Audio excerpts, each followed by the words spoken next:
Hello friends, आज हम लोग chapter number 1 introduction to accounting start करने वाले हैं। ये क्लास 11th का फर्स्ट चैप्टर है। एनसीईआरटी से हम लोग आज पढ़ने जा रहे हैं। इसको क्यों स्टार्ट किया जा रहा है, इसका मेन बेसिक मतलब यही है कि हम लोग को DSSB के एग्ज़ाम को क्रैक करना है। DSSB हो, KVS हो और NVS हो, जो भी PGT कॉमर्स से रिलेटेड जितने भी एग्ज़ाम हैं वो सब में ये एप्लीकेबल होगा। लेकिन अभी रिसेंटली DSSB आ रहा है तो हम उसके लिए प्रिपरेशन कर रहे हैं। यहाँ बस हम लोग क्या करने वाले हैं, जो भी चैप्टर है उसको जल्दी से क्विक रिवीजन करेंगे, क्योंकि हम लोग को ऑलरेडी सब कुछ आता है पहले से। लेकिन PGT लेवल के लिए हम लोग को उसकी समरी प्रिपेयर करनी है और समरी के साथ हम लोग के उसके MCQs की प्रैक्टिस बहुत इंपॉर्टेंट है। तो हम लोग ज़्यादा टाइम वेस्ट नहीं करेंगे बुक को रीड करने में और उससे समरी कैलकुलेट करने में, क्योंकि हमने ऑलरेडी उस चैप्टर से समरी निकाल चुके हैं। लेकिन हल्का सा आपको ओवरव्यू देते हुए आगे बढ़ते जाएंगे और साथ ही साथ MCQs भी प्रैक्टिस करते जाएंगे।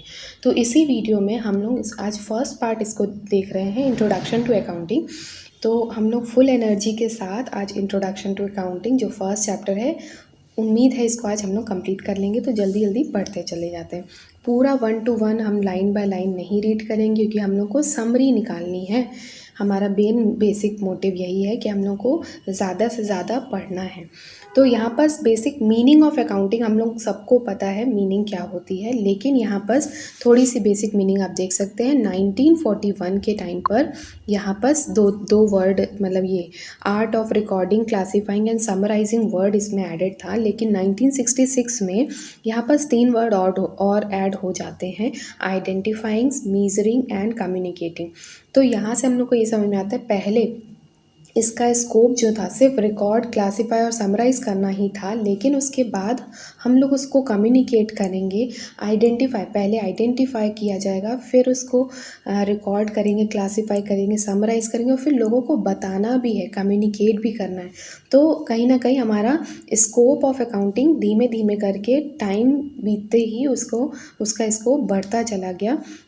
और इसके बाद हम लोग अब देखने वाले हैं अकाउंटिंग प्रोसेस। अकाउंटिंग प्रोसेस यहाँ पर इकोनॉमिक इवेंट्स, ये पूरा जो टेबल है इसका बेसिक मतलब यही है, हर इवेंट्स, जो भी इवेंट्स जिसको हम लोग इकोनॉमिक टर्म में मेजर कर सकते हैं, मतलब मॉनेटरी टर्म में, पैसे के टर्म में, उसको हम लोग आइडेंटिफाई करेंगे, उसको हम लोग नोटेड डाउन करेंगे और उसके बाद हम उसको रिकॉर्ड करेंगे, क्लासीफाई करेंगे और समराइज़ करेंगे। समरी कैलकुलेट करने के बाद लोगों को समरी बतानी भी तो है, तो लोगों को हम कम्युनिकेट करेंगे। जब लोगों को पता चल जाएगा, लोग मतलब यहाँ पर बहुत सारे लोग हो सकते हैं, इंटरनल यूज़र्स भी हो सकते हैं, एक्सटर्नल यूज़र्स भी हो सकते हैं।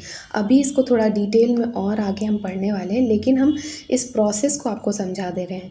जो भी ट्रांजैक्शंस या जो भी इवेंट्स जिसको हम लोग इकोनॉमिक वे में रिकॉर्ड कर सकते हैं या देख सकते हैं, आइडेंटिफाई करेंगे, उसके बाद ये अकाउंटिंग प्रोसेस के अंदर आएगा, जिसको हम लोग रिकॉर्ड करते हैं, क्लासीफाई करते हैं और समराइज़ करेंगे। ये समरी बनाने के बाद उसको हम लोगों तक पहुंचाना है, तो कम्युनिकेट करना है। अभी कम्युनिकेट किसको करना है, इंटरनल यूज़र्स और एक्सटर्नल यूज़र्स को। कौन है ये एक्सटर्नल इंटरनल यूज़र्स, आगे हम लोग पढ़ने वाले हैं। और उन लोग उस समरी को देख करके, समरी क्या होता है, बेसिकली हम लोग profit and loss, balance sheet, ये सब समरी ही है। इन सबको एनालाइज करने के बाद हम कुछ ना कुछ एक एक्शन लेते हैं, वो होता है, ये पूरा अकाउंटिंग प्रोसेस होता है। अब इसका हम लोग को कहाँ क्वेश्चन मिलेंगे वो सब हम लोग अभी देखने वाले हैं, तो ज़्यादा डिटेल में नहीं जाएंगे, हम लोगों ने इतना समझ लिया। अब आगे बढ़ते हैं, आगे देखते हैं। यहाँ बस आप लोगों को और कुछ खास इम्पॉर्टेंट नहीं है, ये सारे डेफिनेशंस के बारे में बताया गया है जो कि हम लोग को ऑलरेडी पता है। इकोनॉमिक इवेंट्स क्या होते हैं, इकोनॉमिक इवेंट्स जनरली वो इवेंट होते हैं जो भी मॉनेटरी टर्म में रिकॉर्ड हो सकते हैं। ऐसी चीज़ें जिसको हम लोग पैसे के फॉर्म में रिकॉर्ड कर सकते हैं, रुपीज़ के फॉर्म में, डॉलर के फॉर्म में रिकॉर्ड कर सकते हैं, वो सारी चीज़ें हमारी इकोनॉमिक इवेंट्स होते हैं। आई होप क्लियर होगा। नेक्स्ट है identification, measurement, recording and communication. Identification का मतलब है हम आइडेंटिफाई करेंगे कि whether it is in the monetary terms और नॉट, मतलब क्या उसको हम लोग मनी के टर्म में लिख सकते हैं कि नहीं लिख सकते, तो वो आइडेंटिफाई करना, समझना। फिर मीज़रमेंट, अब यहाँ हम लोग देखेंगे क्या उन यूनिट्स को हम लोग किस में, रुपीज़ के फॉर्म में लिख सकते हैं कि नहीं, पैसे के फॉर्म में लिख सकते हैं क्या, उसको डॉलर के फॉर्म में लिखेंगे। यहाँ बस वो आइडेंटिफिकेशन में वो क्वांटिटी को हम लोग देखते हैं कि उसके क्या उसको पैसे के फॉर्म में लिख सकते हैं कि नहीं। यहाँ बस हम लोग उसका मीज़रमेंट वाली जो यूनिट्स हैं उनको देखते हैं कि क्या इसको हम रिकॉर्ड कर सकते हैं कि नहीं। नेक्स्ट इसके बाद रिकॉर्डिंग, रिकॉर्डिंग का मतलब होता है अगर वो मीज़रमेंट किया जा सकता है, उसको हम लोग मनी के फॉर्म में लिख सकते हैं, तो उसको हम लोग बुक ऑफ अकाउंट्स में रिकॉर्ड करेंगे। इसी में ही आ जाएगा रिकॉर्डिंग, क्लासीफाइंग, समराइजिंग, सारी चीज़ों को हम लोग बुक ऑफ अकाउंट्स में रिकॉर्ड करते हैं। जब हम लोग उसको रिकॉर्ड कर लेंगे उसके बाद हम लोग उसको कम्युनिकेट करेंगे। अभी हम लोगों ने प्रोसेस में पढ़ा वही है। उसके बाद हम लोगों को कम्युनिकेट करते हैं। कैसे कम्युनिकेट करेंगे, किनको किनको करेंगे, इंटरनल यूज़र्स को कर सकते हैं, एक्सटर्नल यूज़र्स को कर सकते हैं।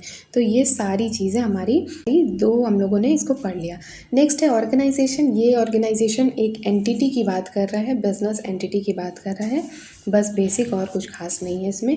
नेक्स्ट है इंटरेस्टेड यूज़र्स ऑफ इंफॉर्मेशन, मतलब ये इंफॉर्मेशन किनको चाहिए, ये जो हम लोगों ने कम्युनिकेट किया किनको कम्युनिकेट किया, इंटरनल और एक्सटर्नल यूज़र्स को। तो यहाँ पर इंटरेस्टेड यूज़र्स कौन है उन इंफॉर्मेशन को, मतलब किस किस को वो इंफॉर्मेशन चाहिए। तो यहाँ पर हम लोग यूज़र्स की बात करेंगे, internal as well as external users की। तो ये टोटल हम लोगों ने इतना पढ़ लिया है। अब नेक्स्ट हम लोग पढ़ते हैं history and development of accounting. इसको हम लोग सबसे पहले, इसका हमने ऑलरेडी समरी बना चुकी है, तो इसलिए आपका टाइम वेस्ट बिल्कुल नहीं होगा। यहाँ पास ये बताया गया कि कैसे अकाउंटिंग स्टार्ट हुई है। तो यहाँ पास बहुत स्टार्टिंग में ये बेबीलोनिया में, इजिप्ट के अराउंड 4000 BC में ये स्टार्ट हुआ। बस मेन इम्पॉर्टेंट पॉइंट आपको नोट कर लीजिएगा इसको। Babylonia is known as the city of commerce. ये कभी आया तो नहीं है, लेकिन NCERT से ही, ये देखिए NCERT की बुक में ही ये चीज़ दी है। तो Babylonia is known as the city of commerce. और इसके बाद बहुत इंपॉर्टेंट पॉइंट हम लोग पढ़ने वाले हैं। इंडिया के जो अकाउंटिंग के बारे में जिन्होंने बताया वो कौन थे, कौटिल्य। उन्होंने एक बुक लिखी अर्थशास्त्र, जिसमें उन्होंने बताया कैसे अकाउंट्स को हम लोग रिकॉर्ड करते हैं, ये सारी चीज़ें इन्होंने बताई। नेक्स्ट हम लोग पढ़ेंगे लुका पैसियोली, जो कि हम उनको फादर ऑफ अकाउंटिंग भी कहते हैं। इन्होंने भी एक बुक लिखी थी। ये बुक का नाम जनरली कभी आया तो नहीं है, लेकिन इसको आप लोग एक बार देख लीजिए, कहीं एग्ज़ाम में आ जाता है तो आपके पास ऑप्शंस रहेंगे, आप टिक लगा सकते हैं। सुमा डी अर्थमेटिका, ज्योमेट्रिया, प्रपोर्शनेट एंड प्रपोर्शनैलिटी। इस बुक को हम लोग first book of double entry book keeping भी कहते हैं। ये 1494 में लिखी गई थी। तो आपको इसमें से समरी समझ में आ गया क्या क्या है। पहली चीज़, Babylonia is known as the city of commerce. Second था कौटिल्य, कौटिल्य ने बुक लिखी अर्थशास्त्र। लुका पैसियोली ने बुक लिखी सुमा डी अर्थमेटिका ज्योमेट्रिया प्रपोर्शनेट टू प्रपोर्शनैलिटी। ये उन्होंने बुक लिखी। कब लिखी ये हमेशा याद रखिएगा, 1494 में इन्होंने ये बुक लिखी। और ये बुक किससे रिलेटेड थी, डबल एंट्री बुक कीपिंग से रिलेटेड थी। आई होप आप लोग साथ ही साथ इसके नोट्स प्रिपेयर करते चले जाएंगे कि, और इन केस अगर आप नहीं भी करते हैं तो हम लास्ट में आपको इसकी समरी नोट्स हम आपके साथ शेयर करने वाले हैं। तो ये हो गया। ये देखिए इकोनॉमिक इवेंट्स हमने ऑलरेडी अभी पढ़ चुके हैं, इसको ज़्यादा डिटेल में हम पढ़ने वाले नहीं हैं, क्योंकि आप लोग को पता है ट्रांजैक्शंस और इवेंट्स हैं क्या, उसके बारे में ही लिखा है। नेक्स्ट है आइडेंटिफाइंग, मीज़रमेंट, रिकॉर्डिंग, कम्युनिकेशन। ये हम ऑलरेडी अभी आपके साथ डिस्कस कर चुके हैं।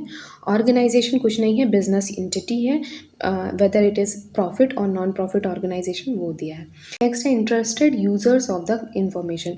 इसको हम लोग डिटेल में बाद में भी पढ़ेंगे, लेकिन यहाँ हल्का सा बता दे रहे हैं। इंटरनल यूज़र्स में आ जाते हैं chief executives, vice presidents, business unit managers, मतलब जो भी मैनेजमेंट के प्रोसेस में हैं वो सब इंटरनल यूज़र्स के फॉर्म में आएंगे। नेक्स्ट है एक्सटर्नल यूज़र्स, जो बाहर के हैं, वो कौन कौन हो सकते हैं, शेयर होल्डर्स हो सकते हैं, क्रेडिटर्स हो सकते हैं, बैंक्स या फाइनेंशियल इंस्टीट्यूशंस हो सकते हैं, डिवेंचर होल्डर्स हो सकते हैं, ऐसे बहुत सारी चीज़ें हैं। ये सारी जो हैं आपके एक्सटर्नल यूज़र्स होते हैं।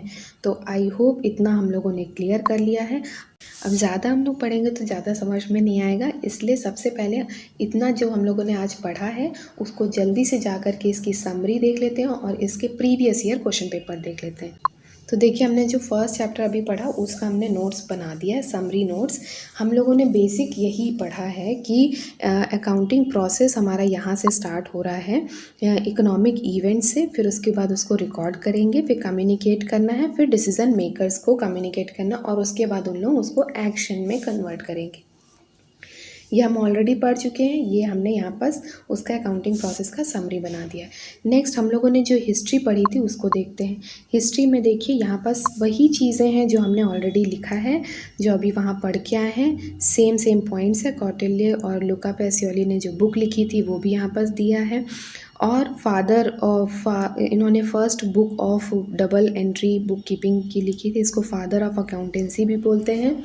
तो ये हम लोगों ने पढ़ लिया था। अब इसके बाद हम इसके MCQs देखते हैं।